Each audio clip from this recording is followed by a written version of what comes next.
Yes. Well, as for me, I prefer Hannibal.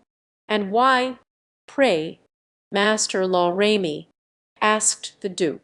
Because he left no commentaries, replied La Ramee, with his coarse laugh. The Duke vouchsafed no reply, but sitting down at the table made a sign that La Ramee should seat himself opposite.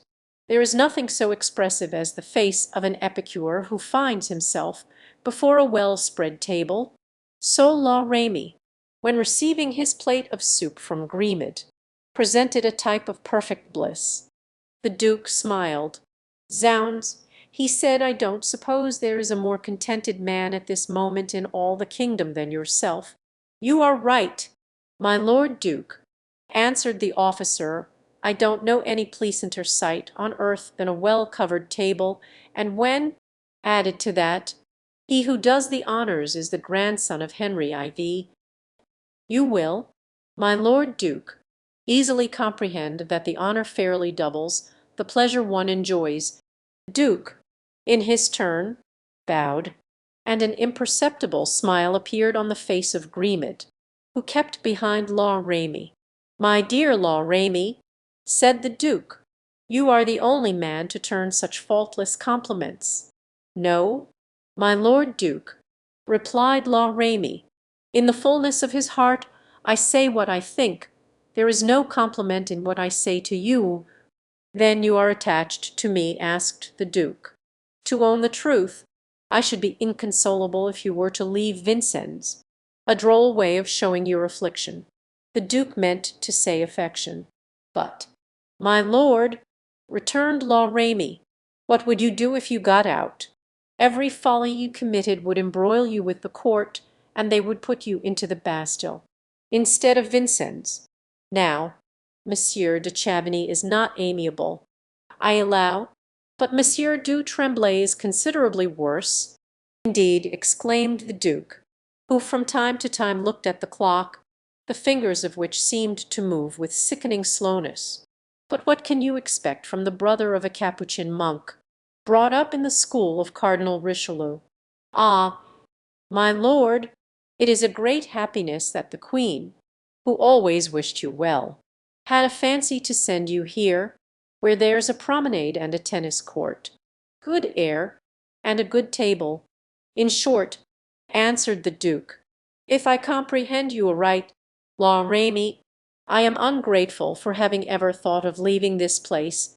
Oh, my Lord Duke, 'tis the height of ingratitude, but your Highness has never seriously thought of it."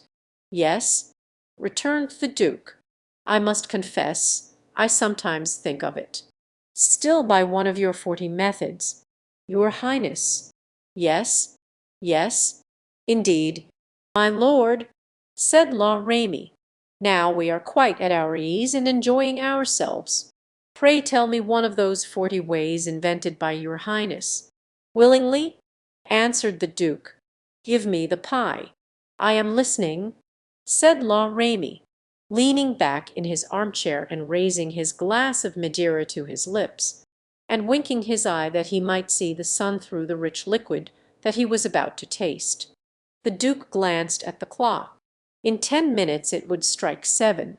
Gremid placed the pie before the Duke, who took a knife with a silver blade to raise the upper crust, but La Ramee, who was afraid of any harm happening to this fine work of art, passed his knife, which had an iron blade, to the Duke.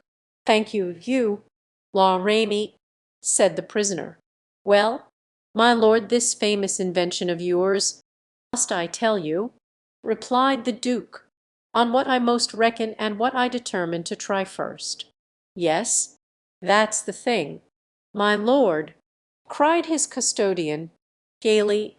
"Well, I should hope, in the first instance, to have for keeper an honest fellow like you, and you have me, my lord. Well, having, then, a keeper like La Ramee, I should try also to have introduced to him by some friend or other a man who would be devoted to me, who would assist me in my flight."